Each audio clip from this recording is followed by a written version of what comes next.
Baby J! You hired me from a want ad. Think that comes with a superpower? Grimlock, drop the cruiser right now!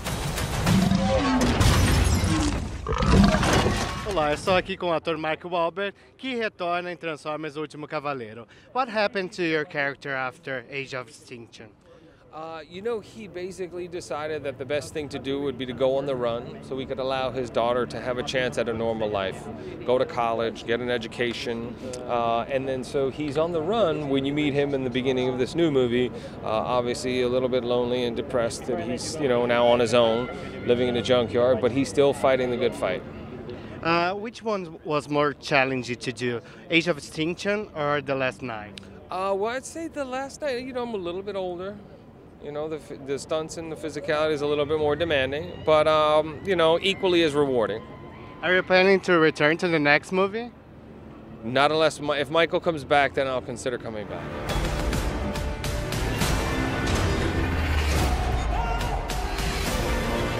You better have some skills today, buddy. So you just finished the film, I think, about a week ago. How does it finally feel to be revealing it to the world? It's always scary, but it's fun. It's my last one. It was a great ride. 10 years of doing these movies. Started out as a little simple phone call from Steven Spielberg and said, I got this movie called Transformers. It's about a boy who buys a car that's an alien robot. I'm like, I don't know. And from that, first innocent film started into this big franchise. And finally, just about Tony Hopkins. He's so funny in the film, I think. What did you enjoy about working with him? That he's so funny. And I encouraged him to be funny. And he loved doing that, you know. And like, you saw this kid come out, and he's like, God, I never get to do this. You know? So, anyway, it was a lot of fun.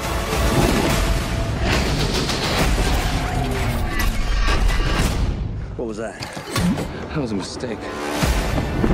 How exciting it was to be expanding the mythology of the Transformers in this way after, I think they've been around for about 30 years, is that right? Yeah, it was great. It was really fun. I mean, the other movies have teased at the fact that they've been here a long time, and in this movie we had the opportunity to really do a deep dive and kind of reimagine history and think, what would human history look like if at every step of the way those major cleavage points were actually explainable by the presence of massive robotic aliens. So we had a really good time. And that idea kind of came from the writer's room that was established 2 years ago by Hasbro, where they sort of laid out the timeline of the entire franchise, which is, you know, the cartoons, the mangas, the movies, the animated movies, and there's 14 billion years of history there. So we thought, yeah, let's use it. That's a writer's dream. And what can fans look forward to with this film that they haven't seen previously in the series, either to do with the writing or visually? I think they can look forward to their favorite Transformers going through sort of a dark night of the soul and finding their true heroic persona, or becoming something else and turning back to what they were. It's I don't think they've done that in any other Transformers movie. So each character has this challenge and this thing to overcome, and it was a lot to service, but I think it works. Yeah, I mean, there was an opportunity. These characters have existed now for 4 movies, so we were able to kind of come in and stand on the shoulders of that and take those characters that you already know and then twist them in ways that you don't expect. So that was fun.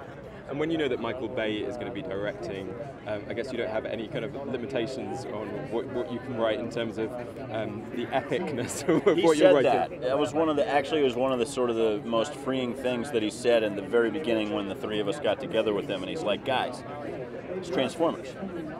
You can do anything. Literally anything.